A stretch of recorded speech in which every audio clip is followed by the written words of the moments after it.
Okay, so today we're playing a mono black. This is a mid range deck in the sense that you're kind of going to transition from playing a more controlling or aggressive a plan based on your draw or based on the matchup. That being said, this is a lot more aggressive than a lot of the mono black mid range decks we've been playing lately that play like K Command and Airship and go really big. This is really a deck that is trying to be a lot more aggressive, playing Cecil and Nethergoyf very aggressive one drops. So we're playing Voidwalker, Bowmaster, and May Scornful Striker alongside Graveyard Trespasser to just be a deck that is really, really full of cheap, efficient threats backed up by discard spells and removal spells and a few other key pieces. So May Scornful Striker is a really good card. Is my current stance. I think this is one of the cards from Avatar that like just it took us a long time to get to. There's even a few more cards that I want to play for the first time from the set, and the set has just had such like unbelievable depth to it that like yesterday we trophied with May in the Mardu Burn deck. The card has been really, really strong. I think that this shell exists too. And we're like 5 weeks post release and we're just like now trophying with a card that we've been playing with for the first time, which is pretty cool. 2/2 very simple card, 2/2 first strike. Whenever a player casts a non-creature spell, they lose 2 life. And it just really does reward you for playing a very creature-heavy aggro shell. And I'm excited for this mono black shell for a few reasons. Like you get to be mostly mono black. So like one thing is, it's if you're gonna play Nethergoyf, it's basically free to splash a color. Since that you need to be playing fetch lands to grow your Nethergoyfs in the first place. Fetch lands also help enable Fatal Push. Fetch lands also help flip Cecil, so they're kind of cards you want to be playing anyways. I did have a draft of this deck that was playing Sunken Citadel plus Field of Ruins to go with the Castle Locthwain. However, I felt that the fields were really awkward with the Dauthi Voidwalkers, and I also felt that the tap lands was awkward in a May deck that's trying to be a bit more aggressive. So I decided to go with a completely mono black build, get to lean in very hard to Castle Locthwain as your source of card advantage. Not one that you get to play that often these days. I think it's important. It's also why we're not playing Boggart Trawler. Now, I do think that it is possible to be a slightly bigger build without the Goyf, or it's also possible to be more of a Rakdos deck and then like play Ragavan over Goyf. Potentially, you could also play DRC, but like DRC is really weird with May, where you just want to play a lot of non-creatures with DRC, and this one wants you to play as many creatures as possible. But if you're going to play Goyf, you want to play Bauble anyway. So I digress. The deck was pretty good at testing last night. It feels really fresh, really good to play. Oh, it's the modern format. Okay. Well, let's get in there. Is Blood Crypt just for the meltdowns of the board? Is there something else I'm not seeing? Well, one thing it is important to be able to cast the meltdowns, yeah. But also, shocking yourself is something you want to do sometimes with Cecil. Sometimes you are going to want to take damage with Cecil. So it's important to have, I think, at least one shock land. Any way to fit. So yeah, I really wanted to fit airships into the deck. I had like a couple of thoughts on this. One, I think airship and May don't play very well together. May is a card that wants you to have a low curve, a lot of cheap creatures. Airship is a card that you want to play like more non-creatures to either slow the game down, or you would be playing stuff to ramp it out. That isn't necessarily mutually exclusive to May, but they don't really fit together that well. Another thing is airship plays a lot better if you have card advantage in your deck to some extent. Or you have ways to recurringly trigger it every single turn, like a Phyrexian Arena or Gravecrawler, Soul Trader, Yawgmoth, Agatha's Soul Cauldron, Grist.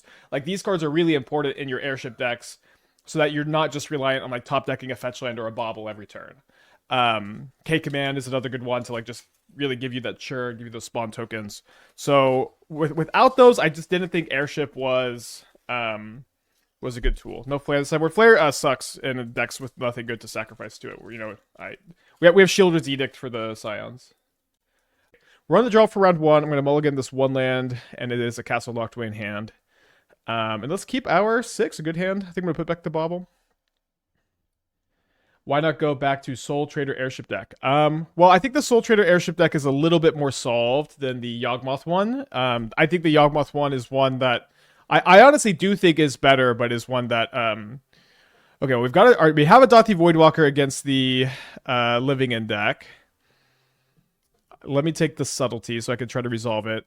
One thing that's important against living end when you have Dauthi Voidwalker is being able to fatal push it. So when Dauthi Voidwalker, so if they living end, you can return the Voidwalker and just cast their living end again to sweep the board. Yeah, whenever we ever have an opponent that takes like a minute to show up, I just put up the hand hider for mulligans. Bloodmoon Bust with 30 months. Thank you. Welcome back. Solar with the 16. Unimpressed and Infernape. Lots of resubs today. Welcome everybody. So yeah, so I am down also to go back to the Soul Trader Airship deck. I think that next week, I'm likely to be spending a good bit of time. Trying to. I guess they could just get the subtlety back with the Overlord. Spend a good bit of time trying to circle back to some of our brews. It feels like we're kind of getting back to that point of the season. Sometimes I just got to stop myself from only brewing all the time. I've been trying something similar to this with Smallpox. You know, how has Smallpox been feeling for you? I feel like Smallpox is a card I'm so upset. It's just so bad against Ocelot Pride. It's so bad against a Johnny. I've just been like despairing at the thought of registering it. But I hope that it's performing better for you than I think it would. Yeah. This Sultai living in build shows up every once in a while. I do think it is interesting. The Overlord is going to be a big pain this game potentially. They cycle another Wraith. I think Dino played against the Airship deck and the Challenger support. Yeah, I've played against it a few times myself. It is a deck that people have been picking up and have been liking, which is great. All right, so if they go for a living in this turn, we can Fatal Push our Dauthi Voidwalker. The Voidwalker will come back with the living end, and then we'll be able to living end again. This is not an intuitive interaction. I understand. I understand completely. You might be like, how does this work? And I don't have the answers for you. I can tell you that it does, and you're gonna have to trust me here. we can living end, and then we can keep and then we can living end again in the future too, because we're gonna sack the Voidwalker. It'll go back to the graveyard. So them living ending again, or them living ending again. We'll just be able to do this again. Now we do have the problem of this Overlord of the Balemerc. Not fatal pushable. Oh, nope, not that one. We also, I guess, could get Force of Negation.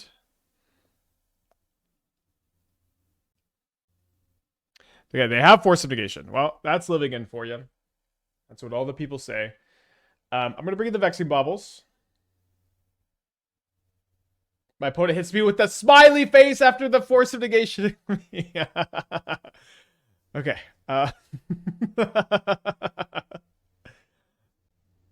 How dare you? Okay, so we could play Ashiok. Ashiok's not a card I love against them. I think it is fine. I think Ashiok's maybe better than Trespasser. The Fatal Pushes, I don't think you want 0 Fatal Push. I think you want 1 or 2. Being able to push around Voidwalker is pretty good too.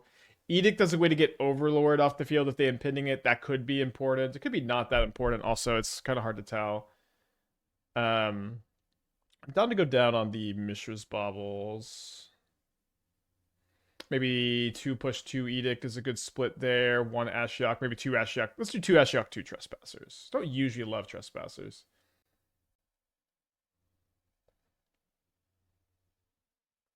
Interesting hand. So having both Ashioks on the play is weird. They're pretty good with the Goyf. I think I'm going to try this on the play. Not necessarily feel like I love it. Put us on a bolt of 6. Live Again seems like a pretty solid option at the moment. I definitely have enjoyed the gameplay against Living In so much more since they banned Violent Outburst. Violent Outburst was just... Violent Outburst Force of Negation was so gross. Also with Grief too. It's like those 2 cards were just so absurd. Alright, let's get a Surveil going.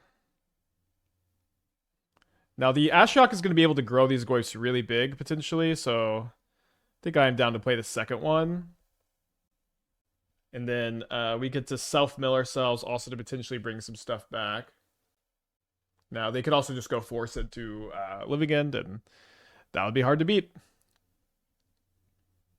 Miss Rhinos though, yeah, Rhinos. There was like a weekend where like Domain Zoo or Leyline Scion Rhinos did kind of well, and I haven't seen much from it since then. I do mostly think that the Cascade Burning Ritual deck is the better like Shardless Agent like values kind of pile, but you know, when MH2 was getting spoiled, and I was still writing for CFB at the time. I was there was like a lot of comments like is Shardless Agent to put 2 Rhinos into play, is this a powerful in Modern? 3 mana for 10 power. It's like that was a real question a lot of people had, is 3 mana 10 power a good rate in Modern? And at the time I was like, yes, of course it's a good rate. Of course it is. This is a powerful thing to do in Modern. And now it's like, oh, my opponent's Ocelot Pride and my opponent's Guide of Souls. These 2 1-drops are more powerful than my Shardless Agent, you know? I still think Gregory Rhinos deck could be a thing if you ever circle back to that. The problem with, I feel like Amped Raptor was so important for that archetype. I don't know. All right, let's see if they got the Living End. They did have the Subtlety. They've got a 3rd Genericent. They're going to have an untapped land. We know that 2 of their 4 cards are going to be lands. They do get a Breeding Pool. They play the Breeding Pool. Untapped. They have the Shardless Agent, looks like. Right? Maybe we should have mulliganed. I think Asceno's like one you probably just kind of have to keep on the play. Maybe not. Okay, on the draw, another 1-lander. Not a really bad-looking 1-lander, though. Last seen 2 days ago on Tron. If they're still playing Tron, I would want to keep this, because Thoughtseize and a Voidwalker Thoughtseize is like the best draw you can have against them. I think I'm going to keep. I played this deck last night. I lost a tough match to Tron. I ended up adding a couple more sideboard cards for the matchup, and we did draw the land, and they are playing Tron. Okay, they have 2 Dismembers. They have 2 Dismembers, which kind of sucks. I guess let's try to bait one of the Dismembers and try to set up for Voidwalker Thoughtseize on the Ugin. So they do draw another Tron land. Thankfully, it is Urza's Tower.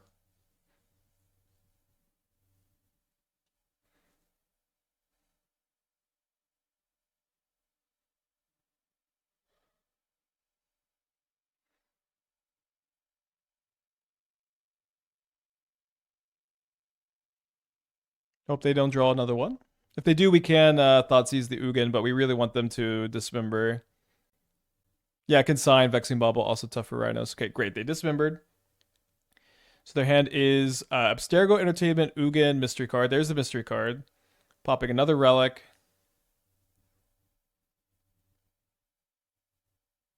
Voidwalker. Thoughtseize Ugin. They have 2 Ugins now. Now we can get one next turn. Now, our Ugin Ultimate can cast 4 Mishra's Baubles. Not nearly as powerful in our deck as theirs, but still pretty good for 2 mana. Imagine them drawing Remand here, and they go Talisman. Remand the Ugin back to their hand. They drew Otawara, which could have bounced the Ugin back to their hand. I think this was potentially a very big blunder on their part to play the Otawara. We'll see if that ends up being the case or not.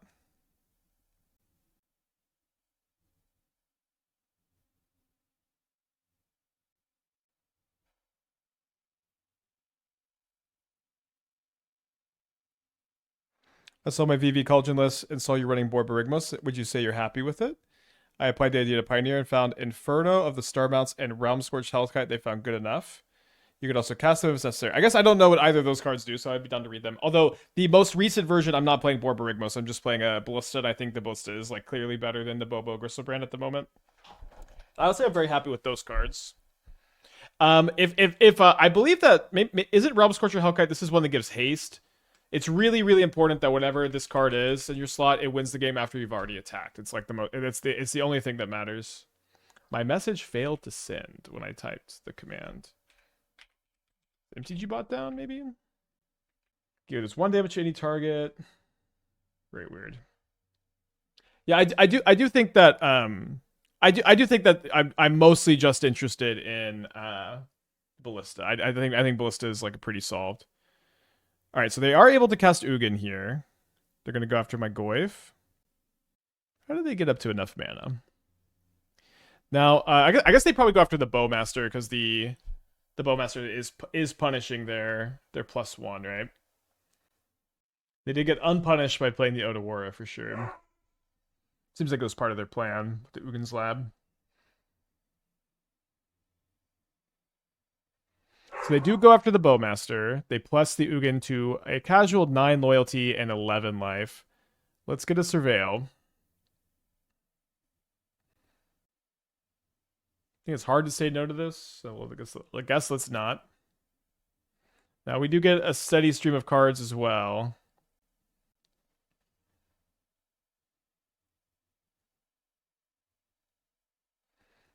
Oh, sorry, I meant to play the other Goyf. Whatever, I guess. Doesn't exactly matter because we can have 1/2 power creature here. Oh, I guess they're gonna gain 3 life, so maybe it does matter. Stock up. We do have a Sheoldred's Edicts in the deck to potentially draw into to get the Ugin.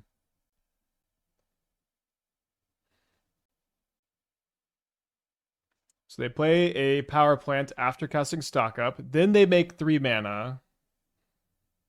7 mana tapped. Maybe found a K command. Maybe a portent. Tough. We get to search our deck for 4 Mishra's Baubles next turn. Which actually could be correct.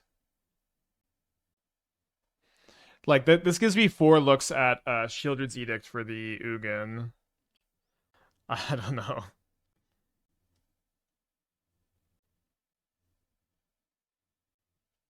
They put 3 on top, 3 on the bottom. I imagine they're going to cast at least 1 more colorless spell here.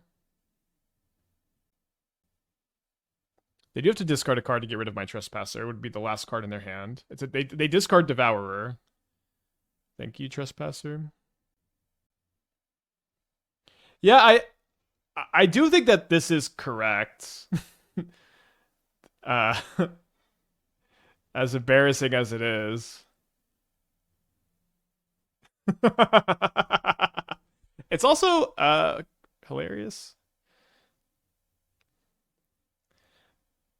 All right, so I'm looking for the Sheoldred's Edict. I get 4 looks at it here. Let me see what my top card is. It might it's a May. I guess that's not gonna influence my decision here too much. Their top card is Portent of Calamity. That is bad.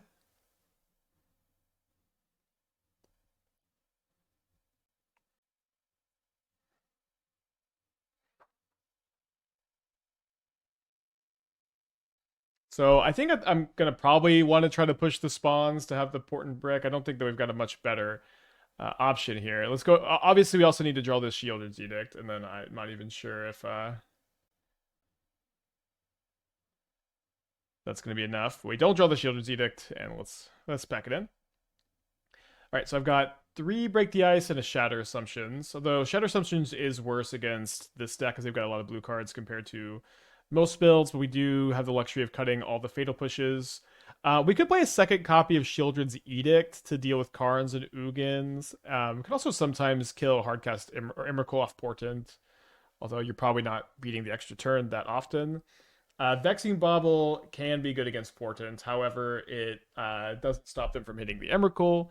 They still get the cards in the hand, so I think we'll probably not try to lean into that. Let's just play 2 Sheoldred's Edicts. I think you really just do not want to draw 2 copies. Could play Meltdown. Also, they may have some artifact hate cards. I'll play like 1 Meltdown.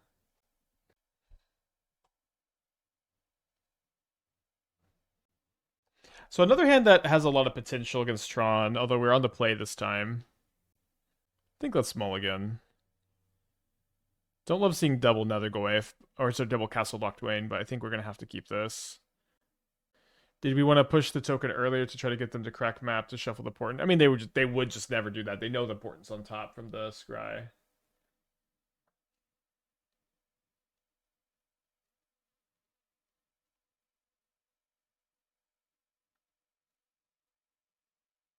Right, there's a map.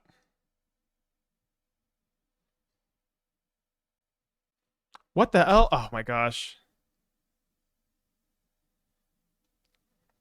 Okay, Magic Online lag through the turn. Let's go ahead and mulligan this league. No one drops on the draw is tough. Poor lands, a little tough. Probably mulliganing. Have we considered using Timeline Color as an airship deck as a recursive sack creature? No. I mean, I think this card is mostly worse than Bloodghast, and that's certainly not like the hurdle I think you need to try to be jumping through for the airship decks. It's like that's not really the missing piece, you know. All right, I'll put back the Cling to Dust and hope they're not playing Gorios. Yeah, like Timeline Color is mostly worse than Bloodghast, and Bloodghast is mostly bad. Like mostly just a card you don't want to play in 2025. Not that I never play it, but it just ain't what it used to be.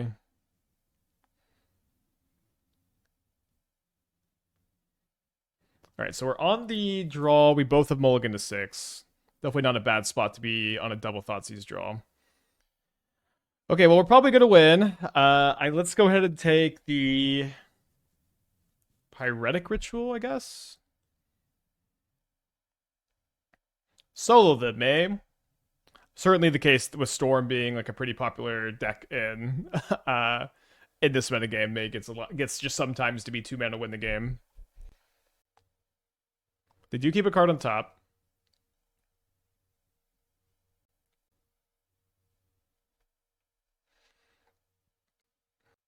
Now, they do have some outs like Row Flip and like Wish for stuff, but it's very tough, especially game 1 when they don't have prismatic endings.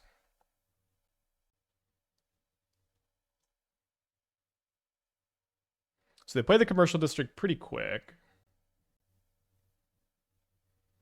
Keeps the card on top. Plays the Ruby, takes 2 down to 16, will be attacked down to 14. And gonna get Thoughtseized. We might just double Thoughtseize and play Cecil, since that'll let me flip the Cecil. A little bit of synergy there. Definitely gonna take the Ral. And then why don't we also take the Manamorphose?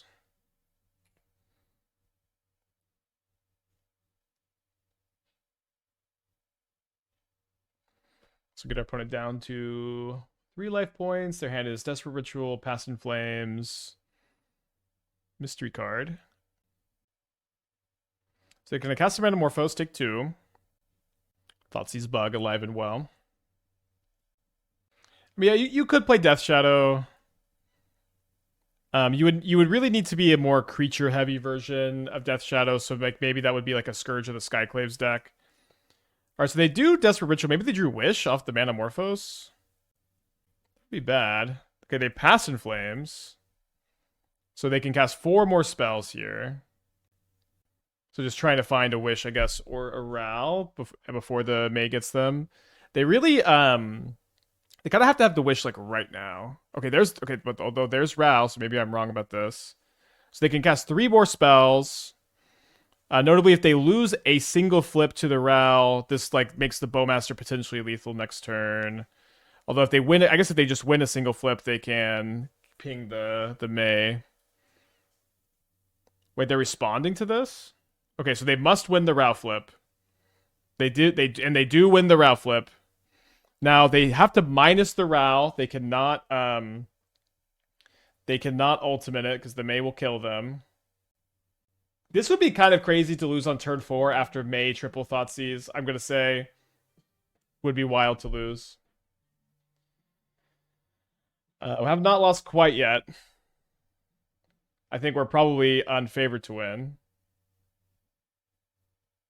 There's a Grape Shot. There's a lethal Grape Shot. I'm gonna describe this game as a little unlucky.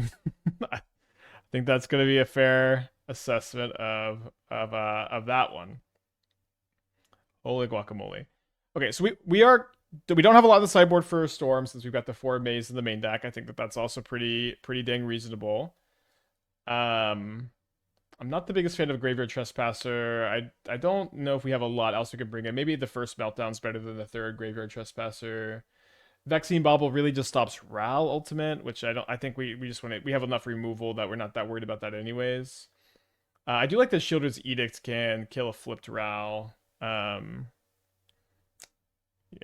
I'm not going to play Ashiok. All right, let's go. AJ with tier 1 for 3 months in advance. Thank you. Welcome back. All right, we have a May. We have 3 looks at our second land for May. I think that, that is certainly the plan in the matchup, so let's keep. I'm going to look at my top card to see if I just have the land so I can play Cecil for sure turn 1, and I do. Would probably have tried to Cling to Dust, if not. I cannot believe we just lost turn 4 after triple Thoughtseize May. It's like... It's crazy to have lost that game. Imagine if Lurrus was still around, basically free in the deck. Yeah, Lurrus would Companion's still broken for sure. Despite somehow people still bring them up all the time. We might get to flip the Cecil, but if they play a Ral next turn, we could like Fatal Push, Clean to Dust. Take 4. I guess we would need maybe a little bit more help to deal enough damage to flip the Cecil next turn. Tomato Bisque with 34 months. Thank you. Welcome back. Lurrus being around was really miserable for me as a deck builder. It was not a very fun card. All right, they do Graveyard around. It was like, well, I just have to. I could play this cool 3-drop or this cool 4-drop, but if I just don't, I get to play Lurrus, and so many modern decks are like I'm gonna play 1, 3, or 4 drop as the card I'm kind of building around, and then like my low mana curve will help this card shine. And Lurrus like said, you can't build any deck that way. They have a prismatic ending. Seems like they do. Definitely not good news. They're gonna take 2.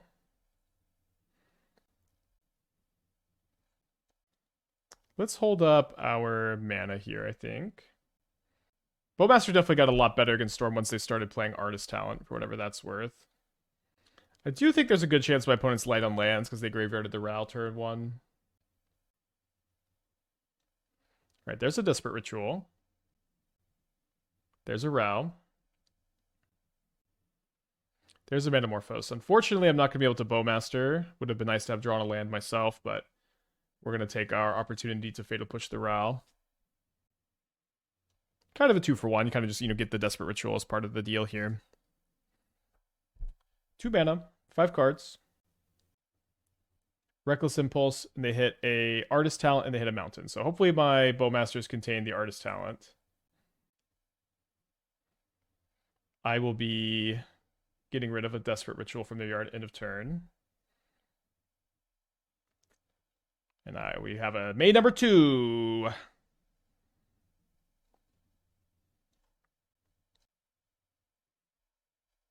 25 stream streak. Let's go. Let's get it to 100.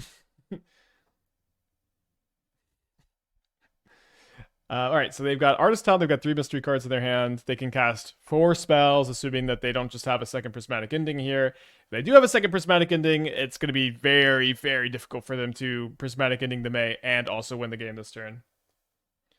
You could have Mastered and target to Ral. So Ral has 3 toughness. So if we respond to Metamorphose with Bowmaster, we can deal 2 damage to the 3 toughness creature. Now, I did not graduate college, but I do think that's not enough. A good rule of thumb is this is an MH3 card, so it just has to be as pushed as possible.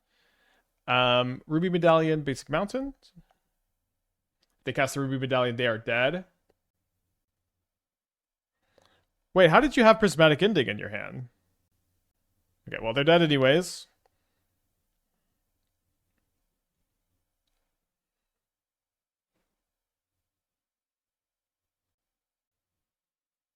Not me. You're wrong. I thought the same thing. I've seen the show several times, and I also thought it was pronounced my. I know that's how it's spelled. I know that's how it's usually pronounced. This is a character based on a TV show, not a normal Magic card where you just kind of have to guess, but they say May in the show. But I also was under the same impression as you. Okay, probably play third Edict over the Trespasser or the draw. But yeah, I also thought the same just because of how it's spelled. They also spell it May in the show, not my. Oh, interesting. I mean, I don't know where you would even see it spelled at all in the show, right? Well, we've got May. We're gonna keep. Opponent is on a Multisix on the play. Yeah, I guess subtitles or maybe credits. Yeah. Do you forget?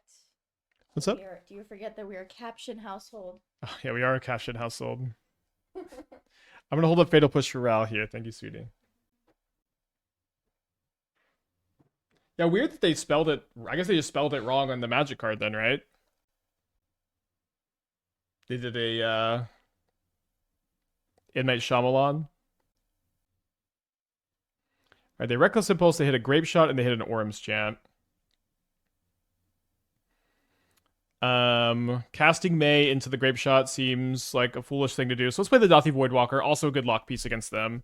Says no Past in Flames for you. In fact, there's a pretty good chance that my opponent's going to be annoyed enough by this card that they're going to feel that they need to Grape Shot. Now, Orm's Chant is, I think, an awful card for them to board in this matchup, quite frankly. I think this is just...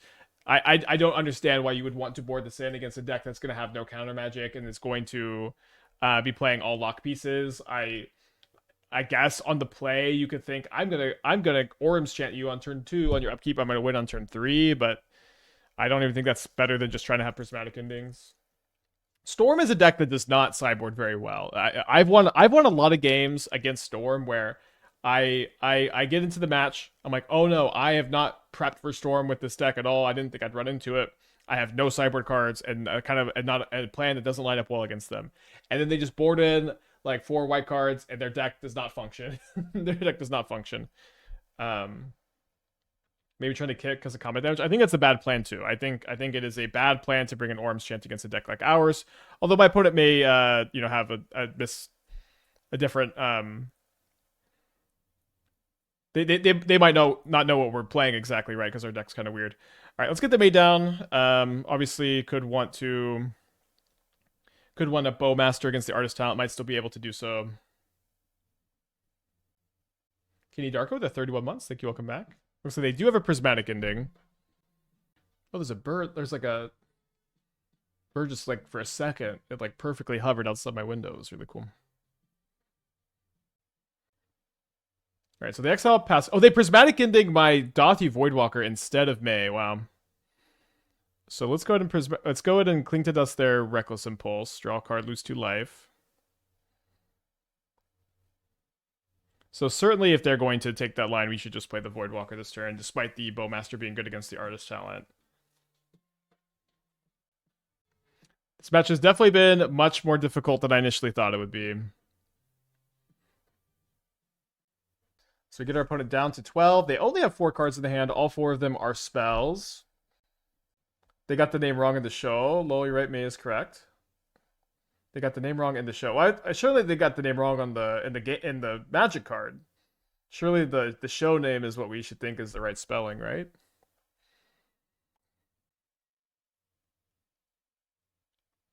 We could flashback Past in Flames. Too bad I guess we didn't get Orm's Chant off the Dauthi Voidwalker.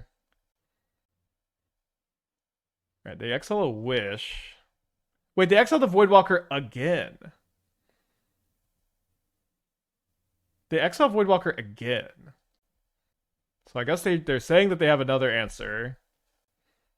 The card is spelled correctly. The chatter is wrong. Okay, well, I do think we could move on. But thank you for the update. Oh, it is spelled that way in the credits. Okay. Right, they level up the Artist Talent to 2. I'm going to Bowmaster them down to 6, and I'm going to attack them down to 2. My opponent will be unable to play non-creature spells. Seems like a tough spot for them to be in.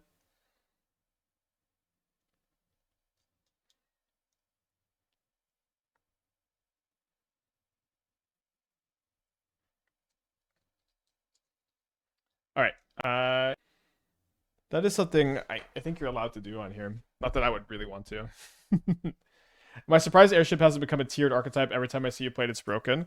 I guess I'm not super surprised in the sense that I think people are very slow to adapt things. I have seen a lot of people pick up the Soul Trader airship deck. I think that that deck is very good. Um, but I think that most people have been happier to gravitate towards like the normal Badger Bowl Yawgmoth deck. Another thing too on airship is airship was definitely really well positioned when we were first playing it.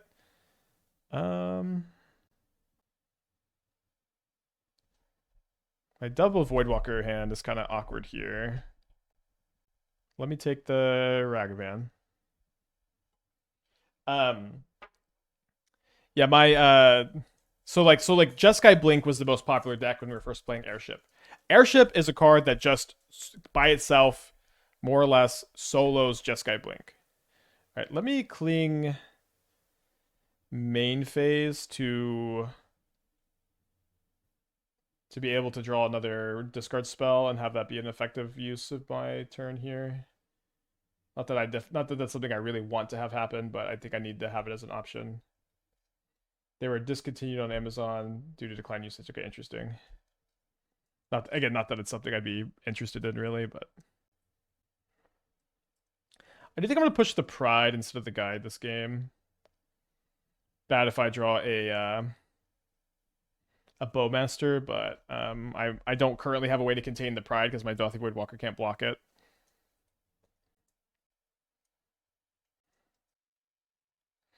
So they do have a Galvanic Discharge, so I think if we're going to play creatures this turn, it'll be a good idea to play 2 creatures.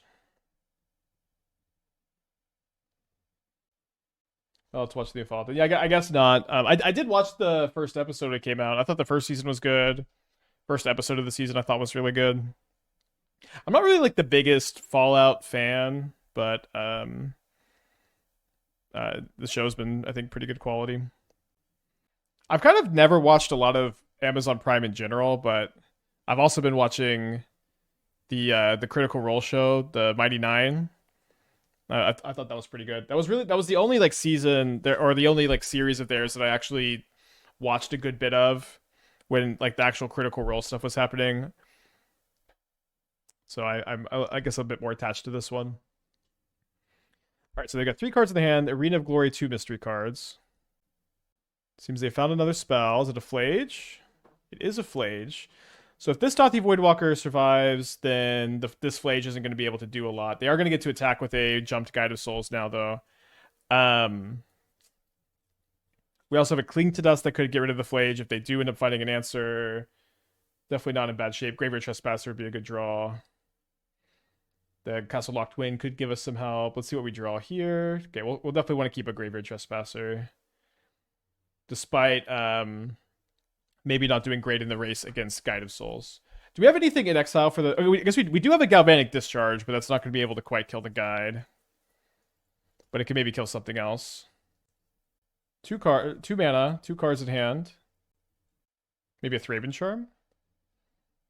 A Blood Moon. Okay, that's not going to be... I guess we do have this Castle Locthwain. Definitely not nothing.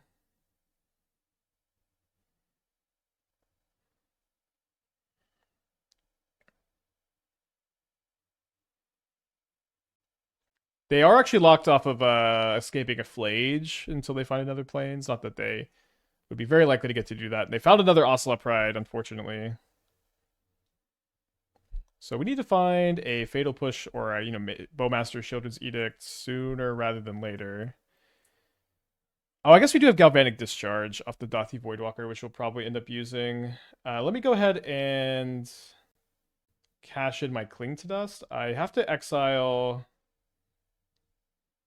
Oh, so what did I target? I have to exile my whole graveyard. I just need to make sure I target. Let's target Mishra's Bauble. And then exile everything but Mishra's Bauble. Draw a Mishra's Bauble. See what they're drawing next turn. A Goblin Bombardment. Don't love that.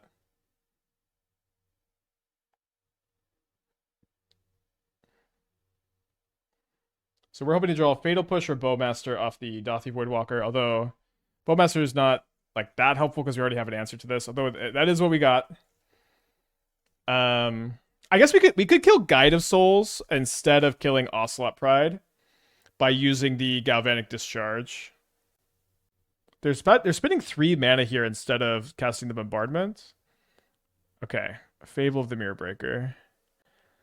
Okay, so let's go ahead and kill the Guide of Souls.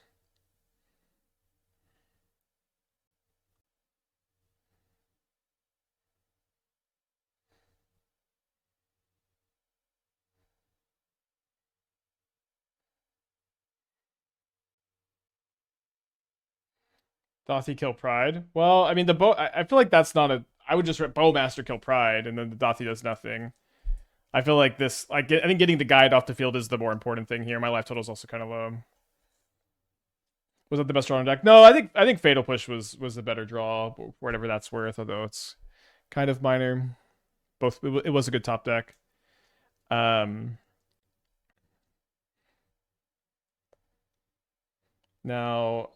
maybe it was better to leave the Trespasser back because we know about the bombardment.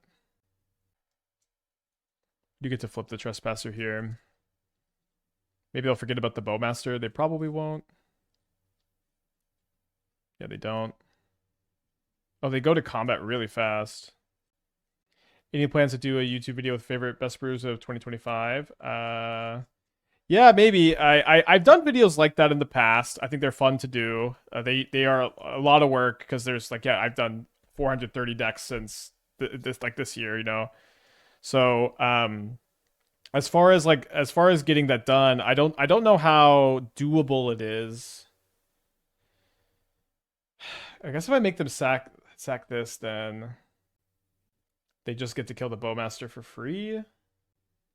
I think I still do it so because I do just need to I need to be finishing my opponent off with the Graveyard Glutton this game. So yeah, I could do the video. The thing is, this weekend I'm doing Cube for Charity on the 27th, 28th. These are going to be very long streams, and it might take a lot of my end of year energy away from me. But I would be open to. I'd be open to doing that video, yeah. Let me probably leave both creatures in my yard for now. I could get them later with the Glutton, but there's a good chance I'm going to want to Cling to Dust. Although I guess that was a good reason to leave the Galvanic Discharge in their deck, huh?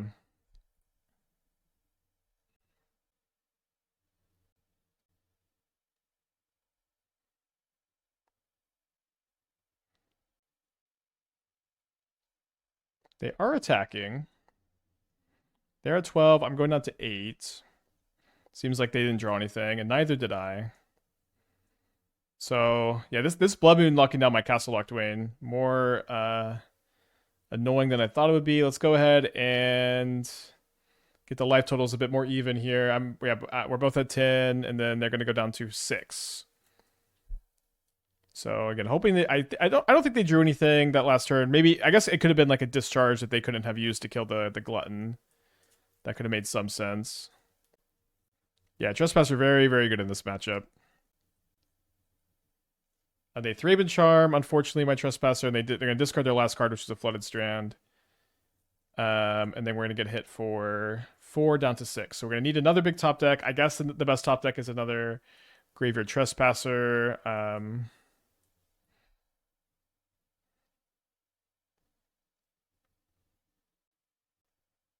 Both at 6 life. I guess I'm basically at 3, actually. We draw another Cling to Dust. So we cycle that. We draw May. I think I'm dead on board to May. Like, they copy the Shaman, they attack with 2, I block 1, take 2, then they sack 3. Alright, let's go to game 2. Close game. So we do get to bring in the 4th Graveyard Trespasser this matchup. I don't think Sheoldred's Edict is great against them, but I do think it's part of my overall sideboard plan, just because I just mostly want to go down 2 Voidwalkers. That was really the only sideboarding I wanted to do here. I think we'll go ahead and click submit.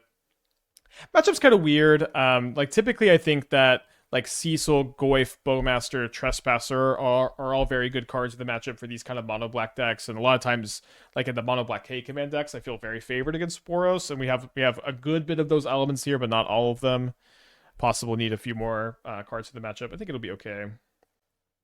Plague Engineer on the board. I don't think that Plague Engineer is the answer for Boros. Probably, it's like I think if we like Graveyard Trespasser is the best 3-mana creature. We're already maxed out on those.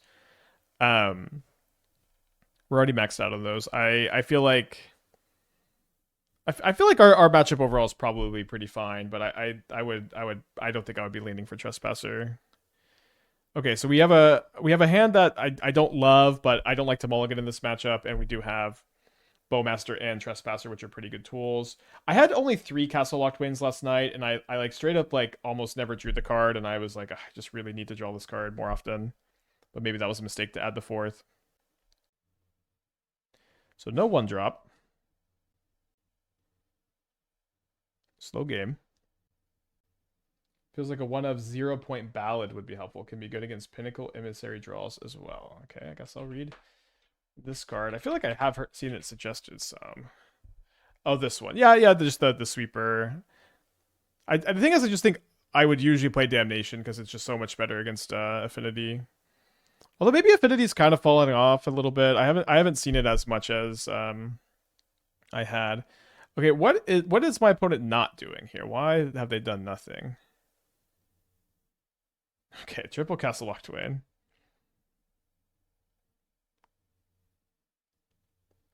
Very weird. Let's just not play into obvious removal spell or at Flage. Double Bowmaster can kill a Johnny. We also have Sheoldred's Edict for a Johnny, so it's not too scary. So I guess the problem with Bowmastering the cat and then trying to go Bowmaster ping the Ajani is that if my opponent has Galvanic Discharge for the Orc army, they can protect the Ajani here. Opponent, you have too much eggnog here, I think. But opponent, I'm killing your bow. I'm killing your. I guess they stopped my mass. I can just Edict the Ajani, but then I use my only Edict. So again, I don't think that was really a play that made a lot of sense on their part. You know, I don't think that they're gonna have left Blood Moon in against us. It would be kind of funny to lose to Blood Moon though this game.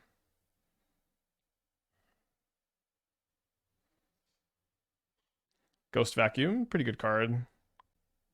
I like that they boarded it in. High Noon, they boarded it against me? We know they have Flage in hand. Yeah. Okay, well, High Noon pretty good with me top decking this Mishra's Bauble, I guess. Well, I guess I'll use the Bauble and hold up the Bowmaster here. Weird that they didn't Flage. I don't know. I'm gonna save the Trespasser for whenever they do Flage.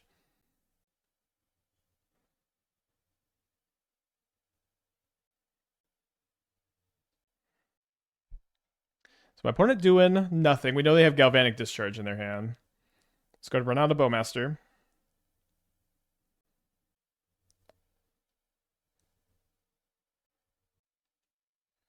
They wisely play it on this turn so that they can use another removal spell on my turn, potentially.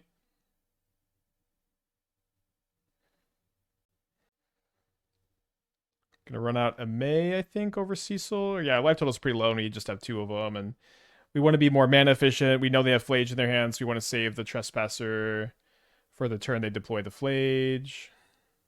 Why do we leave May in? Just curious. It's not like we have enough. I think May is better against them than Voidwalker because the first strike blocks pretty well. They do have a lot of non-creature spells as well. I don't think the effect overall is that bad. But it's just, we don't really have a better card is the short answer. All right, I'm not going to play around Blood Moon. This has been a very weird game. Don't want to be keeping lands against the High Noon. Is this Orm's chance? Okay. I will attack you for 4. The Flage is going to be pretty good with this bombardment, unfortunately. Now, am I going to take 6 life to draw a card here? I probably will. Maybe that's silly. I guess with the High Noon, that's a bit silly.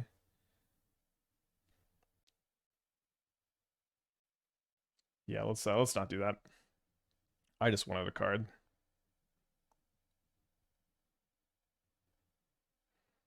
They also haven't been tapping the vacuum very aggressively, right? Let's see if they remember to vacuum here to counter the Trespasser trigger. They do. Good play. Have I tested Eagle over Trespasser? I have played Eagle in airship builds, and at the moment, I think that if you're an airship deck, Eagle is better because of the clue tokens, and also the card draw is really important in your airship deck. And if not, this is a very Boros heavy, very prowess heavy format. I do think that the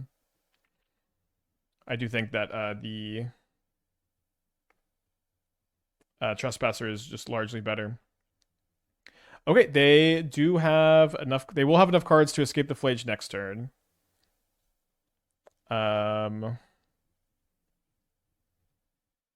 We'll try to Fatal Push it if we don't draw another piece of Graveyard Hate.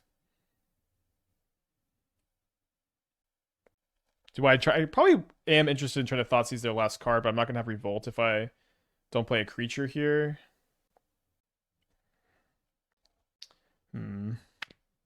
The Ghost Vacuum is also a really big problem. High Noon weirdly great here. Yeah, let's go ahead and play May and then let them Flage it, then set up to push on their turn, I guess. Been playing Mardu Energy and Timeless and Giant Suppressive in that format. Yeah, I think Mardu Energy was really good. I was helping a friend of mine. They didn't fetch in a turn. I was helping a friend of mine prep for the Arena Championships, and I think if I had been playing the Arena Championships, I would have played the Mardu deck. I just think it was good against like most of the fair strategies. Or like it like beat all the fair strategies, and I thought you could sideboard pretty effectively for the unfair ones. Okay, so Dead May. They have a Marsh Flats, which means their Ghost Vacuum is going to be getting pretty out of control.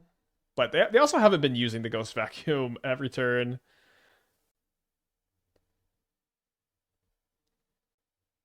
My opponent has one card in their hand. I think that I'm gonna try to Thoughtseize it. I think it's like almost definitely a spell. Yep. Let's go ahead and main phase Castle so we can try to. So if we draw a land, we can play the land. Not the biggest deal. Also kind of good with the Cecils.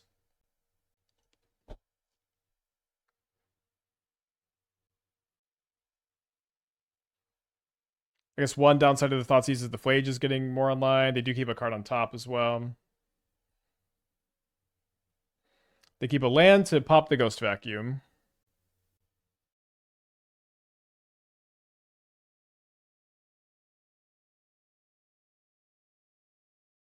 That yeah, I think that the Ghost Vacuum, it's so weird. It's not tokens. It brings them back, and they're 1/1 spirits instead of tokens. So I do believe you can flip the Ajani. But instead, they go after my Goyf. I guess they don't want to be going after their graveyard because of the Flage. I do think we're gonna lose.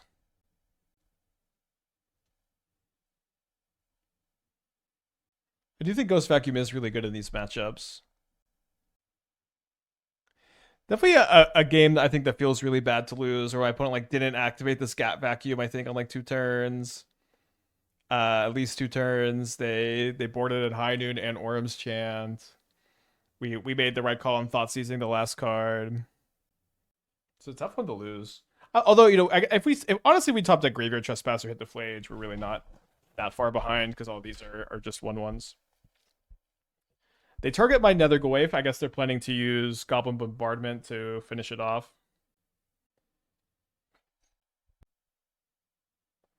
They go after my 2 Mishra's Baubles in the yard with the Glutton to shrink the Goyf, but they could have just targeted my 2 creatures instead, which would have shrunk the Goyf by the same amount, and they would have also drained me for 2. Potentially, they even just have lethal here.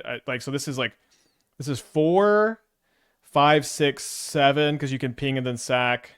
8, 9, 10, 11, 12, 13. Yeah, they miss lethal here also. Yeah, High Noon can also deal 5 damage. I always forget High Noon can deal 5. All right, let's go to the next round, I believe. I think this is probably about the time. So tough one to lose. All right, on to play.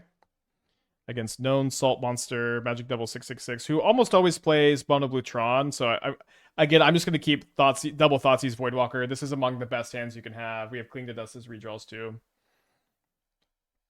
I basically have never played against this player without them complaining in the chat to me. So hopefully we can emerge from this match drama free. Last time we played this player, I believe, they complained about my winning game 1, and they complained about my luck in the same game that they cast Portent X equals 4, and they cast I think it was an Ugin or an Emrakul off of it. They were complaining about my luck in that game, and continued to complain the whole time as they won the match too. This guy's a known sniper. Will come into chat and gloat about it. I don't think I've ever experienced that with this person. Although, I guess with this whole 1 minute situation, we'll put the hand hider up. Let me pull up the backup deck. Opponent's on a multi 6 after some deliberation. So we're playing a Buried Alive Cauldron deck. Really trying to figure out the best piles. Not 100% convinced this is the best pile, but the idea is I really wanted to find a pile where Necrotic Ooze or Buried Alive into Fate Stitcher to untap the Cauldron and Cauldron 2 things was a win. And then you're going to go for Skirk Familiar and either Gristlebrand or Asmodeus if you just have 3 cards in your hand. And this allows you to draw your entire deck and then make enough mana to either just cast a big Ballista, or sometimes you can also have Cauldron to Frog and then just discard cards for big Ballista damage. Sometimes you just hardcast Gristlebrand or Asmodeus with the Scourge Familiar, which is fun. Alright, they've got a Gemstone Caverns on turn 1, so Thoughtseize will be nice against that. They're main decking Propaganda, which is kind of funny. Let's go and take the map. What do they pitch? They pitch another copy of Gemstone Caverns. No Tree of Perdition. Yeah, the whole Tree of Perdition Cauldron stuff, I never exactly got the appeal, I guess. Nice. I never exactly got the appeal. Because you assemble your combo and then your opponent's at 1 life. And then the game... And then you also have to be able to attack profitably. It seems so tough in Modern. All right, Portent X equals 3 off the top. Pretty good. They hit a Stock Up, they hit a Remand, and they hit an Urza's Power Plant. They can put all 3 of those cards in their hand. Yeah, I think against that pile, I'm gonna play a Mei. Mei seems like she'll do a lot of damage here. Yeah, maybe this is the person who keeps suggesting Propaganda. All right, so plays the Stock Up. Takes 2. Maybe Tree of Perdition. Maybe there is a combo with Tree of Perdition, though. Wait, is Tree of Perdition plus Ballista a win? If you go, if you get Walking Ballista, Fate Stitcher, Tree of Perdition? Because you're going to have 2 counters on the Fate Stitcher after you Buried Alive for Fate Stitcher in this. So yeah, that is a win, right? Because you get to go... Tree of Perdition trigger on the stack.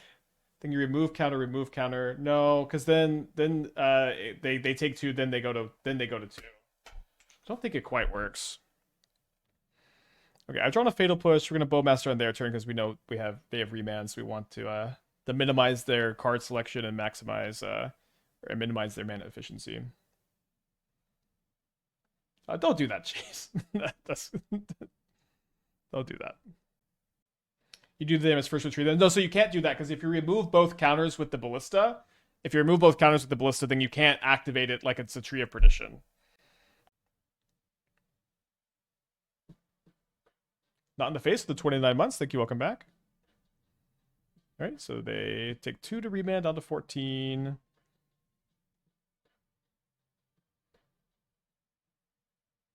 Let's see what they're drawing.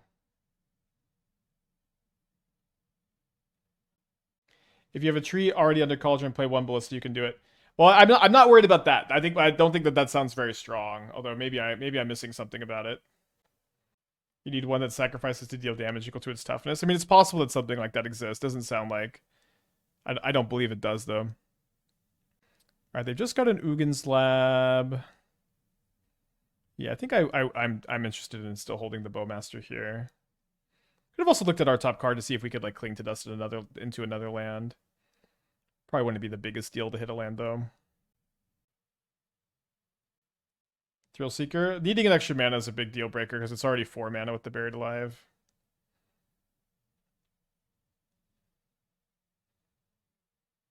Alright, probably dead to the Ugin here. A lot of Ugins in Modern lately.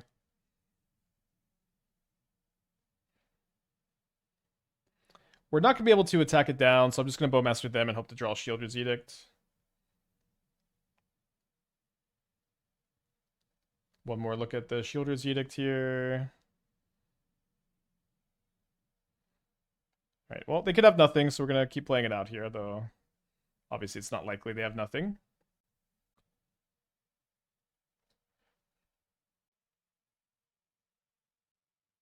Immercool finishes, says our opponent. Is this Portent? Portent can brick. Okay, Emrakul can't brick. Let's go to game 2. They've got style for all their... as salty as they usually are. They love to cosplay the anime villain. Yeah, I think we'll do 3rd Edict, 1 Meltdown, just 1 Trespasser. Trespasser's pretty bad. Sometimes you need a heal for the format. You know, people always say this. I I don't understand. I feel like Magic needs villains. This game needs heals. It's just something people say over and over again, but I don't really think that's true. But maybe I'm just kind of boring. Treander Cauldron and Mog Fanatic. Yeah, that would work. So okay, so what? Okay, then also, unfortunately, so why we might not want to do that though is it doesn't work with Necrotic Ooze because Necrotic Ooze doesn't have haste, just Fate Stitcher does. So the idea is that you want like Cauldron Buried Alive is your combo, or Buried Alive into Necrotic Ooze is your combo, or Grand double Fate Stitcher is your combo, Grand Buried Alive, Cauldron double Fate Stitcher. It's like these are your combos, but don't know how much sense it makes to keep this on the play. This is Mog Fanatic. No, not Mag Fanatic. The one that deals 3 damage. So I think we want to stick with this combo. Again, this combo is if you get Asmodeus Scourge Familiar, then you can with the Necrotic Ooze you get Scourge Familiar, Asmodeus, Gristlebrand, and then you can go Ooze, draw 7 with Gristlebrand, and then Asmodeus just lets you pay 3 mana to draw 7. You draw your whole deck, then you Ballista, and then you can also do the same thing with Fate Stitcher. Although if you get Fate Stitcher, you have to choose either Gristlebrand or Asmodeus as a engine card here. Okay, 2 for 2 on Gemstone Caverns over there.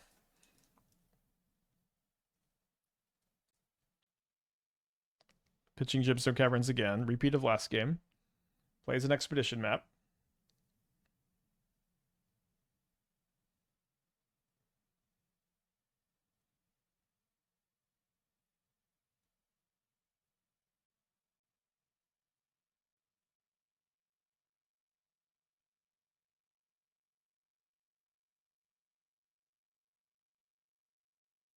To be fair, I don't think being a heel also always means being a salty loser. It's a very dynamic thing. I guess what do you think a good heel looks like to those who say we need heals in Magic? You know, like what does it look like being a heel, and how does this contribute to the health of a competitive format or a community?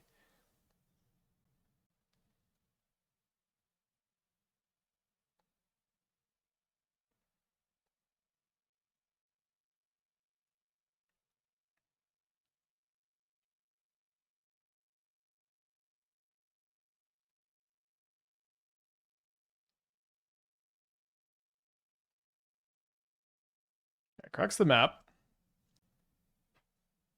Gets an Ugin's Lab. Missing your context, you're going happy Twitch partner, boiling gang Deagle's good heal. Okay. I guess that's a good example. Although I don't know. I like when I did that, it was an attempt to I was clip farming for Dingo intentionally there. I don't know. I think some good natured banter makes sense too, especially if you're friends with people. I don't know. I guess I'll be the heel. I'll be the heel everyone wants me to be. All right, go to game 3. Magic players are way too soft to appreciate a real heel or conflict. Maybe. I like how, compared to other esports, the Magic community just feels more mature. It feels like people are friendly with each other. It's a good time. I like that environment. I like the environment of good sportsmanship that is kind of expected of you to be, you know, a member of the community and to be a competitive player. And I think that that's something I'd like to maintain. But however, I will also be the villain that I have become. All right, let's keep this. Just do I keep the Meltdown or do I keep the Sheoldred's Edict?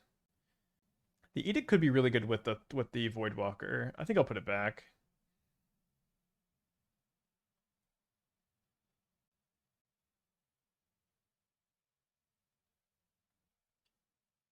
All right, let's cast the Thoughtseize turn 1, even though it could be really good with the Voidwalker.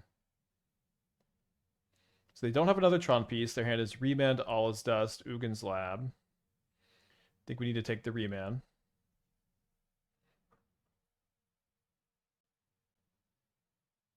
Plays the Ugin's Lab. Imprints the All is Dust.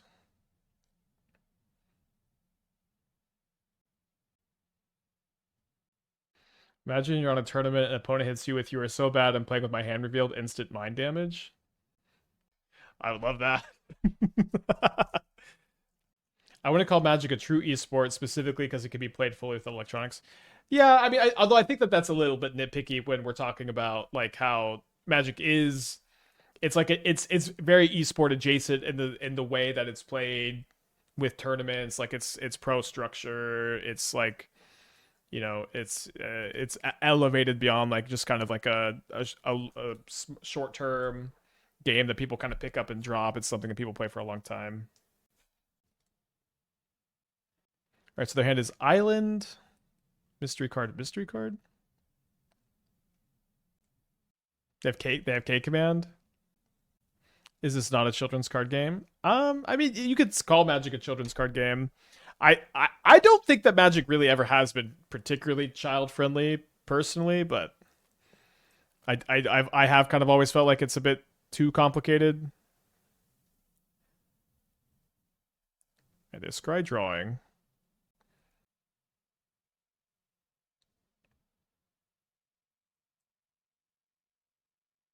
Take the other map, I guess.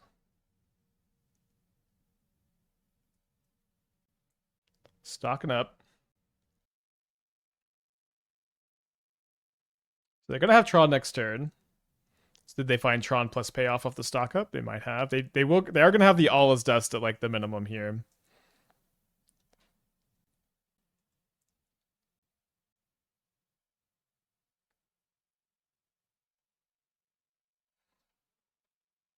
Obviously stinks to be stuck on land, stinks to have not drawn to break the ice of the match.